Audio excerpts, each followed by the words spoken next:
Everyone, welcome back. आप सभी का एक बार फिर से स्वागत है। मैं हूँ पीहू और आप देख रहे हैं एग्ज़ाम पोस्ट। आज का टॉपिक है 6th क्लास की एनसीईआरटी पॉलिटी की। तो आज 4th चैप्टर है। तो इसका नाम है, चैप्टर का नाम है लोकतांत्रिक सरकार और मुख्य तत्व। ठीक है, लोकतांत्रिक सरकार और उसके मुख्य तत्व कौन कौन से हैं इसके बारे में आज हम पढ़ेंगे। चलिए शुरू करते हैं। तो इस चैप्टर में क्या बताया गया है तो इसके बारे में हम पढ़ते हैं। इस पार्ट में आप लोकतांत्रिक सरकार, ठीक है, आप पढ़ेंगे कि लोकतांत्रिक सरकार क्या होती है और इसके क्या काम होते हैं। ठीक है, लोकतांत्रिक सरकार के क्या काम होते हैं और ये क्या काम करती है, ये समाज के लिए क्यों ज़रूरी है। ठीक है, चलिए। तो प्रभाव करने वाली, कामों को प्रभावित करने वाली मुख्य बातों के बारे में पढ़ेंगे।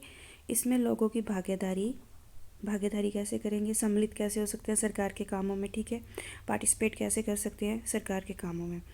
समस्या का समाधान, जो भी हमारे प्रॉब्लम आती हैं लाइफ में, उन्हें गवर्नमेंट से कैसे सॉल्व करवा सकते हैं। समानता, सभी के साथ एक साथ का व्यवहार। न्याय, किसी के साथ अन्याय ना हो, सभी इस समाज में अच्छे से रह सकें। ठीक है, ये सभी लोकतांत्रिक व्यवस्था को सफल बनाने के लिए किया जाता है। ठीक है, लोकतांत्रिक व्यवस्था न हो तो क्या होगा, आइए इसे जानने के लिए। तो ये साउथ अफ्रीका में रहने वाले एक माया नाम की एक लड़की है, उसकी ये स्टोरी है। ठीक है, चलिए पढ़ते हैं। दक्षिण अफ्रीका एक ऐसा देश है, यहाँ कई प्रजातियों के लोग रहते हैं। श्वेत मतलब गोरे, अश्वेत मतलब काले, जिनकी त्वचा का रंग काला सांवला है जैसे भारतीय। ठीक है, दक्षिण अफ्रीका जो साउथ अफ्रीका में, उसमें बहुत सारा भेदभाव होता है काले और गोरे में। ठीक है, श्वेत और अश्वेत में। जोहान्सबर्ग ये एक सिटी है, वहाँ की रहने वाले एक लड़की है 11 वर्ष की, जिसका नाम है माया नायडू। ठीक है, एक दिन पुराने बक्से की सफाई करने में अपनी माँ की मदद कर रही थी। उसने एक रजिस्टर मतलब बुक, स्लैब बुक होती है, वो देखी, जिसमें जो अखबार की जो कतरें थी, उसने एक बॉक्स खोला, उसमें एक अखबार थी। ठीक है, और तस्वीरों से भरा हुआ था। उसमें एक 15 साल की स्कूल जाने वाले लड़के की बहुत सारी तस्वीरें थी। माया ने जब उस लड़के के बारे में अपनी माँ से पूछा तो उससे पता चला कि इसका नाम हेक्टर पीटरसन है। ठीक है, उसको पुलिस ने गोली मार दी थी। माया को बड़ा झटका लगा। उसने पूछा क्यों। तो माया एक लड़के की तस्वीर देखती है और वह पूछती है अपनी माँ से ये कौन है। तो उसने उसका नाम पीटरसन बताया और उन्होंने बताया कि पुलिस ने इस बच्चे को गोली मार दी थी। तो माया को बहुत झटका लगा और उसने पूछा कि क्यों इस लड़के को गोली क्यों मार दी गई पुलिस द्वारा। तो ये उसकी मम्मी है और ये देख रही है कोई तस्वीर इसमें। माया की माँ ने समझाया कि दक्षिण अफ्रीका पहले रंग भेद कानून से शासित था। मतलब पहले उस टाइम जब 1967 से पहले, ठीक है, 1976 से पहले। ठीक है, इस टाइम से पहले वहाँ रंग भेद का कानून होता था। ठीक है, गोरों के लिए और कानून था और कालों के लिए और कानून था। ठीक है, श्वेत के लिए एक अलग कानून था, अश्वेत के लिए एक अलग कानून था। ठीक है, इसके बारे में हम आगे पढ़ेंगे। रंग भेद का मतलब है त्वचा। ठीक है, तो उसे उस समय जो भी डिवाइड किया जाता था गोरे काले का, मतलब जिसकी त्वचा गोरी है, फेयर स्किन का है, उसे श्वेत बोलते थे, और जो ब्लैक है, थोड़ा काले रंग का है, उसे अश्वेत बोलते थे। के आधार पर भेदभाव होता था। दक्षिण अफ्रीका की प्रजातियां इसी आधार पर अलग अलग समूहों में बटी थी। किसके, काले और गोरे। जो काला है काले कम्युनिटी का, जो गोरा है वो गोरी कम्युनिटी का। वहाँ के कानूनों के मुताबिक श्वेत और अश्वेत भारतीय एवं अन्य प्रजातियों को एक दूसरे से संबंध बनाने की इजाज़त नहीं थी। वह भिन्न प्रजातियों के लोग न तो एक दूसरे के साथ आसपास रह सकते थे और न ही आम सुविधाओं का इस्तेमाल करते थे। माया को अपने कानों पर विश्वास नहीं हो रहा था। रंग भेद कानून के तहत जिस तरह का जीवन था उसके बारे में बताते हुए माया की माँ की आवाज़ में बड़ा गुस्सा था। उन्होंने बताया कि श्वेत और अश्वेत लोगों को जो हॉस्पिटल था वो भी अलग थे। ठीक है। अस्पताल जो हॉस्पिटल की गाड़ियाँ थी वो भी अलग थी। श्वेत लोगों के लिए जो हॉस्पिटल थे उनकी गाड़ियों की ज़रूरत का सामान से सुसज्जित थी। ठीक है। तो गाड़ियाँ भी हॉस्पिटल अलग था और जो एम्बुलेंस होती हैं वो भी अलग थी। और जो गोरे लोग थे, श्वेत लोग थे, उनकी जो एम्बुलेंस थी उसमें सब कुछ सामान था जो भी चाहिए एक पेशेंट के लिए। जबकि अश्वेत लोगों की गाड़ियों जिन्हें सुविधा जो अश्वेत जो काले लोग थे उनकी गाड़ियों में, जो अश्वेत थे उनकी गाड़ियों में ऐसी सुविधाएं बहुत कम थी। ठीक है, जहाँ थी नहीं उनके लिए रेलवे, जो काले लोग थे उनके लिए रेलवे एवं बस से अलग होती थी। यहाँ तक कि श्वेत और अश्वेत लोगों के लिए बस स्टैंड भी अलग होते थे। देख लीजिए कितना भेदभाव था। ठीक है, जो अफ्रीकन लोग में, ठीक है, दक्षिण अफ्रीका में, साउथ अफ्रीका में, तो बस स्टैंड भी अलग थे, बसें भी अलग थी, हॉस्पिटल भी अलग थे, आने जाने के जो भी ट्रांसपोर्ट है वो भी अलग थी। माया की माँ बता रही है माया को, अश्वेत लोगों को वोट देने की इजाज़त नहीं थी, ना ही उन्हें वोटिंग राइट था अश्वेत लोगों को। देश की सबसे अच्छी ज़मीन श्वेत लोगों के लिए रक्षित थी और अश्वेत लोगों को खेती के लिए सबसे घटिया ज़मीन मिली थी। इससे पता लगता है कि अश्वेत लोगों एवं भारतीय को श्वेत लोगों के बराबर नहीं माना जाता था। ठीक है, इसमें जो अश्वेत लोगों में ही भारतीयों को इंक्लूड किया गया था। ठीक है, ये भी आप याद रखना, क्वेश्चन बने तो अफ्रीका में भारतीय लोगों को किस में काउंट करते थे? अश्वेत लोगों में। ठीक है। दक्षिण अफ्रीका दक्षिण पश्चिमी हिस्से में एक शहर था सोवोटो। ठीक है, जहाँ सिर्फ अश्वेत लोग रहते थे। तो वहाँ भी हेक्टर पीटरसन वही रहता था। वहाँ के श्वेत लोग अफ्रीकन, तो वो अफ्रीकन भाषा बोलते थे। हेक्टर्स को स्कूल और अन्य विद्यार्थी इस भाषा को सीखने के लिए जोर दिया। जो भी अफ्रीकन, वो कहते थे कि अफ्रीकन भाषा बोलो। उस लड़के को जिसे गोली मार दी गई थी उसकी स्टोरी है। ठीक है, तो उस हेक्टर को बोला कि ये भाषा सीखो अफ्रीकन, तो उन्होंने जोर डाला। जबकि वह अपनी भाषा यूलू, तो वहाँ की एक भाषा थी यूलू। ठीक है, हेक्टेक अपनी सहपाठियों के साथ मिलकर अफ्रीकन भाषा का विरोध कर रहा था। तो वो नहीं चाहता था कि वो अपनी लैंग्वेज छोड़ के कोई दूसरी लैंग्वेज बोले। ठीक है, वो जुलू भाषा बोलना चाहता था।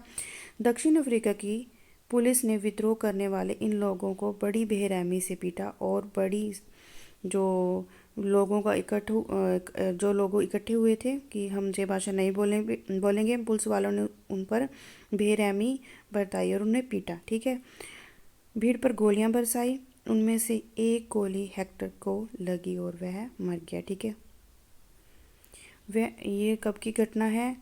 16 जून 1976। ठीक है, 16 जून 1976 की। अफ्रीकी कांग्रेस, तब की वहाँ एक पार्टी है। ठीक है, राष्ट्रीय कांग्रेस, और उनके जाने माने नेता कौन थे? Nelson Mandela. जब पूछ सकते हैं कहाँ के नेता थे, तो ये नेल्सन मंडेला थे। उन्होंने क्या किया? रंग भेद के खिलाफ बहुत लंबे समय तक संघर्ष किया। अंत में 1994 में उन्हें सफलता मिली। ठीक है, कब ये ख़त्म हुआ? 1994 में। ठीक है, 1994 में ये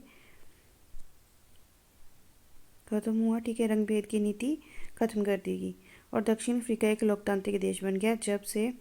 तो यहाँ रंग भेद ख़त्म हो गया। ठीक है, सभी प्रजातियों को बराबर मानने लगा। आइए समझने की कोशिश करते हैं कि लोकतंत्र सरकार जो होती है हमारे लिए क्या मतलब है। अब लोकतंत्र सरकार क्यों हमारे लिए ज़रूरी है और हम उसके लिए क्या कर सकते हैं। चलिए शुरू करते हैं। हमारे यहाँ नियमित रूप से चुनाव क्यों होते हैं, और हम सोचते हैं कि चुनाव 5 साल बाद क्यों होते हैं। ठीक है, पिछला चैप्टर था उसमें हमने पढ़ा था कि लोकतंत्र में लोग निर्णय लेते हैं, लोकतंत्र में लोग ही निर्णय लेते हैं। ये पिछले चैप्टर में मैंने पढ़ा था। चुनाव में वोट देकर वह अपने प्रतिनिधि को चुनते हैं। प्रतिनिधि को ही लोगों की तरफ से निर्णय लेने यह मानकर चला जाता है कि प्रतिनिधि निर्णय लेने वक्त लोगों की ज़रूरतों और मांगों को ध्यान में रखेंगे। देखिए, हमारे समाज में कुछ लोग वोटिंग में खड़े होते हैं, हम उनको वोट देते हैं, हम उनकी जिस भी कैंडिडेट की विचारधारा से हम सहमत होते हैं हम उसको वोट देते हैं। तो ये माना जाता है कि हमने उसकी विचारधारा को वोट दिया है और वही काम करेगा जो लोगों को अच्छे लगते हों, लोगों को चाहिए, लोगों की सुरक्षा के लिए ज़रूरी है, लोगों के जीवन यापन के लिए ज़रूरी है। ठीक है, सभी सरकारों को एक निश्चित समय के लिए चुना जाता है। 5 साल बाद वोटिंग होती है और उसके बाद जो जीतता है वो सरकार बनाता है। बाद में यह अवधि कितने वर्ष की है? 5 साल की है। एक बार चुनाव जो होते हैं, ठीक है, वो कितने साल बाद होते हैं? 5 साल बाद। एक बार चुने जाने के बाद सरकार 5 वर्ष तक सत्ता में रहती है। ठीक है, 5 वर्ष तक क्या रहती है? सत्ता में रहती है सरकार।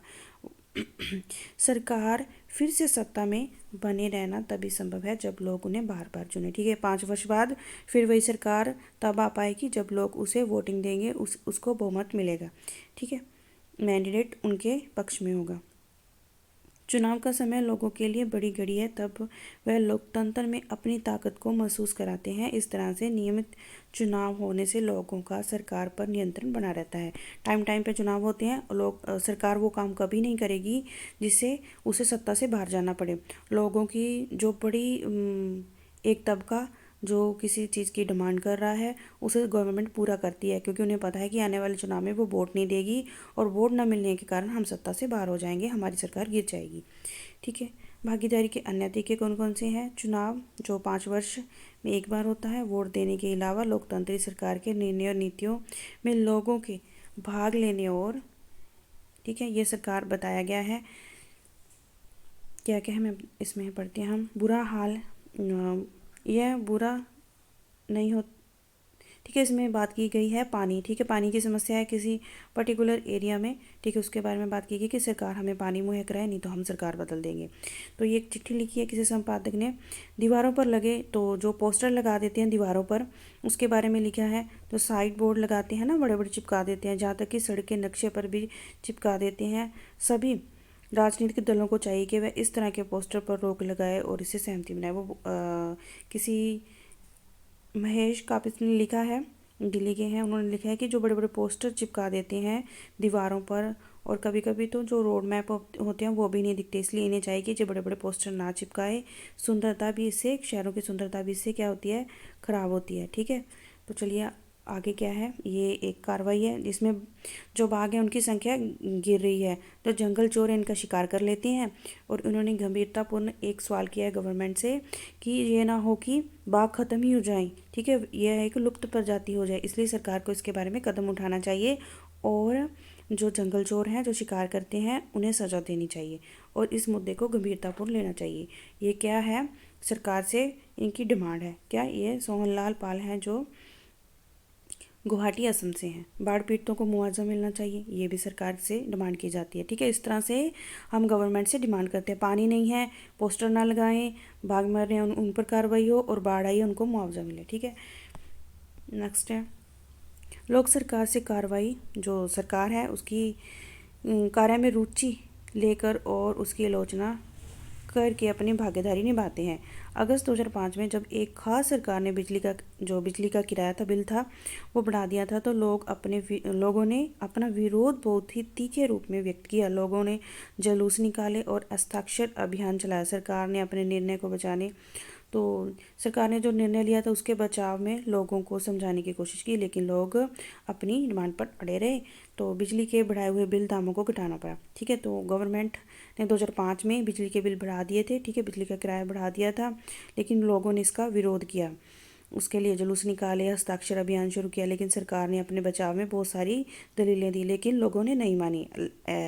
एंड में गवर्नमेंट को ये बात मान लेनी पड़ी और जो बिजली के बिल थे, दाम थे, उन्हें घटाना पड़ा।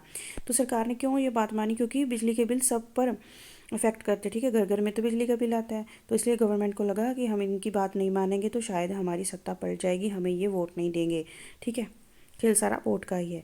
सरकार को अपना निर्णय बदलना पड़ा क्योंकि आम जनता के प्रति वह जिम्मेदार हैं। ऐसा कई तरीके हैं जिसके द्वारा लोग अपनी राय व्यक्त कर सकते हैं और सरकार को यह समझा सकते हैं कि क्या कार्रवाई करनी चाहिए। इन तरीकों से धरना, जुलूस, हड़ताल, हस्ताक्षर अभियान आदि शामिल है। इसके जरिए जो बातें गलत हैं और अन्याय न्याय संगत नहीं है उसे सामने लाया जाता है। अब अखबार, पत्रिका एवं टेलीविज़न भी जनता से जुड़े मुद्दों और सरकार की जिम्मेवारी पर चर्चा करने के लिए महत्वपूर्ण भूमिका निभाता है। अब होता है ना, एक तरफ एक पार्टी का नेता बैठा है, दूसरी पर विपक्ष का नेता बैठा है। ठीक है, एक एंकर बैठा है, तो ऐसे वो विचार करते हैं ना, बहुत क्वेश्चन पूछते हैं एक दूसरे से, तो टेलीविज़न देख के भी हम अंदाज़ा लगा सकते हैं कि क्या चल रहा है। यहाँ यह सच है कि लोकतंत्र लोगों को भागीदारी का मौका देता है, वहीं यह भी सच है कि सभी वर्ग के लोगों को यह मौका नहीं मिल पाता। लोगों के लिए भागीदारी का एक अन्य तरीका यह है कि वह आंदोलन करे जो सरकार और उसके काम करने के तौर तरीकों को चुनौती दे। दलित, आदिवासी, अल्पसंख्यक, महिला और अन्य लोगों की भागीदारी अक्सर इन आंदोलनों के जरिए ही हो पाती है। तो ठीक है, तो सभी लोग वोटिंग में नहीं खड़े हो सकते, ठीक है, उनके पास इतनी ताकत नहीं। वो मतलब इलेक्शन में खड़े होने के लिए भी तो पैसा चाहिए, ठीक है। तो महिला और जो अल्पसंख्यक है, आदिवासी है, वो क्या करता है, धरना प्रदर्शन करते हैं अपनी बातों को मनाने के लिए। अगर देश के लोग सजग हों, ठीक है, सोच समझ रखते हों, इस बात में रुचि ले कि देश कैसे चलाया जाता है, तो उस देश की सरकार का लोकतंत्र रूप और भी मजबूत होगा। अगली बार हम अपने शहर, कस्बे या गांव की गली से कोई जुलूस गुजरते हुए देखें तो हम एक क्षण रुककर पता लगाएं कि जुलूस किसके लिए निकाला जा रहा है, जिसमें भाग लेने वाले लोग कौन हैं और वह किस मुद्दे पर प्रदर्शन कर रहे हैं। इससे हमें यह समझने को मदद मिलेगी कि हमारी सरकार कैसे काम कर रही है। देखिए, हमें जब भी कोई धरना प्रदर्शन होता है, कोई जुलूस निकलता है जहाँ लोग इकट्ठे होकर बैठते हैं, हमें उनकी भी बात सुन लेनी चाहिए। कई बार हम लोग ना गलत समझ लेते हैं, सोचते हैं पता नहीं ये लोग क्यों बैठे हैं। कोई भी ऐसे ही नहीं बैठता, कोई सर्दी में बैठता है, कोई धूप में बैठता है, कोई सड़क पे बैठता है। तो उनके लिए वो बाहर क्यों निकले हैं, उनके लिए प्रदर्शन करना क्यों ज़रूरी है। कोई इंसान इस इतनी भागदौड़ की दुनिया में तो फ्री नहीं बैठा है ना, वो अपनी डिमांड के लिए बैठ जाए। तो हमें उन लोगों की भी सोचनी चाहिए जो वहाँ सड़क में बैठे हैं, और गवर्नमेंट की भी सोचनी चाहिए जो उस मुद्दे पर विचार कर रही है, उस सहमति बनाने की कोशिश कर रही है। दोनों पक्ष और विपक्ष दोनों का सुन के ही ये फैसला लेना चाहिए कि कौन सही है और कौन गलत है। तो सबकी बात सुन के ही एक पहलू पर हमें विचार करना चाहिए। ये नहीं कि देख लिया कि ये जो लोग जा रहे हैं और फ्री हैं और सब ऐसे ही घूम रहे हैं, ठीक है। विवादों का समाधान, अब समाधान कैसे निकलता है। अपनी माया की, जो आपने पढ़ी अफ्रीकन लड़की थी माया, पढ़ी कैसे विवाद और समस्याओं के समाधान के लिए कई हिंसा का प्रयोग किया जाता है, जैसे किया जाता है इसलिए कि एक समूह इसलिए होता है कि एक समूह यह मान लेता है कि दूसरे समूह को विरोध करने से रोकने के लिए बल का प्रयोग करना उचित है, ठीक है। देख लिए वहाँ पे जैसे उन्होंने कहा था कि हम जो लैंग्वेज है वो नहीं बोलेंगे, अफ्रीकन लैंग्वेज नहीं बोलेंगे, हम तो जुलू लैंग्वेज ही बोलेंगे। लेकिन वहाँ अफ्रीकन गवर्नमेंट ने क्या किया, उन पर गोलियाँ चला दी गई, उन्हें दबाने की कोशिश की। उन्हें लगता था कि हमें बल प्रयोग करेंगे तो ये चुप हो जाएंगे, ठीक है। विवाद तब उभरता है जब विभिन्न संस्कृति, भाषा, धर्म, क्षेत्र, आर्थिक पृष्ठभूमि के लोग एक दूसरे के साथ तालमेल नहीं बिठा पाते। ऐसा तब तक भी होता है जब कुछ लोगों को लगता है कि उनके साथ भेदभाव किया जा रहा है। लोग अपने विवादों को ख़त्म करने के लिए हिंसा का तरीका अपना लेते हैं, जिन्हें अन्य लोगों में भय और असुरक्षा की भावना फैलती है। सरकार की जिम्मेवारी होती है कि इन विवादों का समाधान करे, ठीक है। कुछ समाज के लोग एक सोसाइटी में रहते हैं, उस सोसाइटी में लगता है कि समाज के लोगों को ज़्यादा दिया जा रहा है, हमारी तरफ गवर्नमेंट नहीं देख रही, तब भी कुछ तालमेल गड़बड़ा जाता है और वाद विवाद शुरू हो जाते हैं। वाद विवाद इतने बढ़ जाते हैं, वो एक हिंसा का रूप ले लेते हैं। तो ठीक है, आइए हम समाज में कुछ विवादों के बारे में पढ़ें और समझने की कोशिश करें कि सरकार समाधान में क्या भूमिका निभाती है। धार्मिक जुलूस और उत्सवों पर जब कोई धार्मिक जुलूस और उत्सव होता है, कई बार समस्या का कारण बनता है। उदाहरण के लिए, धार्मिक जुलूस जिस रास्ते पर निकले वहाँ कई विवाद का कारण बन जाता है। कई बार हिंसा भड़कने का खतरा रहता है। कभी कभी जुलूस के लोग उत्तेजित हो जाते हैं। लोग जुलूस पर पत्थर फेंकने, उसे रोकने की कोशिश करते हैं। सरकार, खासकर पुलिस, ऐसे मौके पर बहुत महत्वपूर्ण भूमिका निभाती है। पुलिस की जिम्मेवारी यह सुनिश्चित करने की होती है कि आपस में टकराव की स्थिति पैदा न हो, हिंसा न भड़के। वह सभी पक्षों को एक जगह बिठाकर बात करवाती है, तभी वाद विवाद का समाधान निकलता है, ठीक है। तो वो हमने रिसेंट न्यूज़ में भी देखा था, कितना वाद विवाद हुआ। किसी धर्म का जा रहा था कोई धार्मिक अनुष्ठान के लिए, तो वहाँ पे पत्थर बरसाए गए, तो बहुत बड़ी हिंसा, ठीक है, फैल गई। और लोगों के मन में भी ये होगा कि ये पर्टिकुलर धर्म वाले हमारे खिलाफ़ ही हैं, पूरी कम्युनिटी इनकी हमारे खिलाफ़ है, पर शायद ऐसा नहीं है।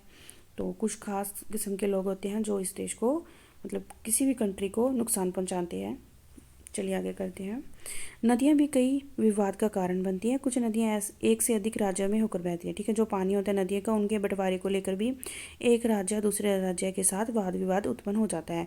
जिन राज्यों से नदी गुजरती है उसके बीच में नदी के पानी का बंटवारा विवाद का कारण बनता है। उदाहरण के लिए कर्नाटक और तमिलनाडु के बीच कावेरी नदी, ये इंपॉर्टेंट है। कौन सी नदी है? कर्नाटक और तमिलनाडु के बीच कावेरी नदी का पानी को लेकर विवाद चल रहा है के बारे में सुना होगा। कर्नाटक में कृष्णा राज सागर, ठीक है। जो कृष्णा राज सागर है वो बांध में भरे हुए पानी कई इलाकों में सिंचाई का काम करता है। इस पानी में बेंगलोर शहर की ज़रूरतें भी पूरी होती है। जो बेंगलुरु शहर है उसकी क्या होती हैं? पानी की ज़रूरतें पूरी होती है। तमिलनाडु में मैटूर बांध से भरे हुए इसी नदी से, जो कावेरी नदी है, इसी के पानी से राज्य के डेल्टा क्षेत्र में पानी की सिंचाई होती है। तमिलनाडु में इसकी सिंचाई होती है और बेंगलुरु शहर में पानी की ज़रूरतें पूरी होती हैं, ठीक है। कर्नाटक और तमिलनाडु में इस कावेरी नदी के जल विवाद चल रहा है, ठीक है। दोनों बांध एक ही नदी पर बने हुए हैं। कर्नाटक का कृष्णराज सागर बांध कावेरी नदी के ऊपरी छोर पर है। तमिलनाडु का मैटूर बांध नदी के निचले छोर पर है। मैटूर बांध है, पानी तभी भरा जा सकता है जब कृष्णराज सागर बांध से पानी छोड़ा जाए। दोनों राज्यों को अपने लोगों की ज़रूरतों के लिए भरपूर पानी चाहिए, जो कि नहीं मिल पाता। इससे विवाद उत्पन्न होता है, तब राष्ट्रीय सरकार को कदम उठाना पड़ता है ताकि दोनों राज्यों के लिए पानी का सही बंटवारा हो पाए, ठीक है। तो दो राज्यों के बीच में कोई विवाद चल रहा है तो निपटारा कौन करता है? राष्ट्रीय सरकार, मतलब सेंट्रल गवर्नमेंट, ठीक है। ये भी आप अपने नोट्स में ऐड कर लीजिएगा। समानता और न्याय, ठीक है, इसके बारे में पढ़ेंगे। लोकतांत्रिक सरकार में मुख्य विचारों में से एक है उसका न्याय एवं समानता के प्रति वचनबद्धता। न्याय एवं समानता को एक दूसरे से अलग नहीं किया जा सकता, ठीक है। न्याय है तो समानता है, ठीक है। कोई गरीब है तो कोई अमीर है, अन्याय नहीं है ना, ठीक है। देखिए ऐसे देखिए, एक पोस्ट निकली है जिसकी एक ही पोस्ट निकली है पूरे समाज में। एक अमीर तबका है और एक गरीब तबका है, तो वो किसे मिलनी चाहिए? वो गरीब को मिलनी चाहिए ना, लेकिन नहीं, वो अमीर को मिल रही है, तो क्या हो गया? अन्याय हो गया। और क्या होगी? असमानता होगी। वो गरीब को वो पोस्ट पर रखा जाता, ठीक है, वो नौकरी मिलती, तो क्या होती? न्याय भी होता और समानता भी होती। इसलिए क्या किया गया? आरक्षण दिया गया है, ठीक है। निचले वाले जो तबका है उसे आरक्षण दिया गया है ताकि समानता और न्याय, एक तो सामाजिक तौर पर न्याय हो और एक असमानता खत्म हो। अस्पृश्यता यानी छुआछूत की प्रथा पर अब तक कानून द्वारा रोक लगाई गई है। लंबे समय तक दलितों लोगों की शिक्षा व्यवस्था यातायात की सुविधा से वंचित रखा गया है। पहले हालात यह थे कि सार्वजनिक मंदिरों में घुसने तक नहीं दिया जाता था। तो क्या था? पहले जो टाइम था उसमें मंदिरों तक घुसने नहीं दिया जाता था। तो अभी मंदिर है उसमें उच्च तबके के लोग जा सकते हैं, निम्न तबके के लोग जो गरीब हैं, आर्थिक तौर से पिछड़े हुए हैं, या किसी पर्टिकुलर जाति से संबंधित है, वो मंदिर में प्रवेश नहीं कर सकते थे। देखिए भगवान तक को बांट दिया था। डॉक्टर भीमराव अंबेडकर, जिसके बारे में आपने पहले पढ़ा, तो पिछले चैप्टर में पढ़ा था ना, उन्हें कोई भी बैलगाड़ी नहीं ले जा रही थी जाने के लिए। कई अन्य लोगों ने जोर देकर कहा कि यह प्रथा अमानवीय है। न्याय तभी प्राप्त हो सकता है जब सब लोगों के साथ बराबरी का व्यवहार हो। सरकार भी समानता और न्याय की जरूरत को पहचानती है, इसलिए उन्हें समूह के लिए विशेष प्रावधान किया है जो समाज में अभी भी बराबर नहीं माने जा सकते। जैसे हमारे समाज में यह आम प्रवृत्ति है कि लोग लड़कों की देखभाल लड़कियों से ज़्यादा करते हैं। इसका मतलब यह है कि समाज लड़कियों को उतना महत्व नहीं देता जितना लड़कों को देता है। यह धारणा गलत और अन्यायपूर्ण है। इसे दूर करने के लिए सरकार ने कुछ कदम उठाए हैं। सरकार ने कुछ विशेष प्रावधान किए हैं जिससे लड़कियां अपने साथ होने वाले अन्याय से छुटकारा पा सकेंगी। उदाहरण स्वरूप सरकारी स्कूल और कॉलेजों में लड़कियों की फीस कम या ख़त्म कर दी गई है या कम करने का प्रावधान है, ठीक है। तो ये था आज का चैप्टर जो हमने किया कंप्लीट। आई होप आपको अच्छा लगा होगा, तो कमेंट करके ज़रूर बताइएगा ये क्लास कैसी लगी। चलिए इस क्लास को करते हैं समाप्त। नेक्स्ट क्लास में फिर से मिलते हैं। Thank you everyone, this is a PU signing off. Take care.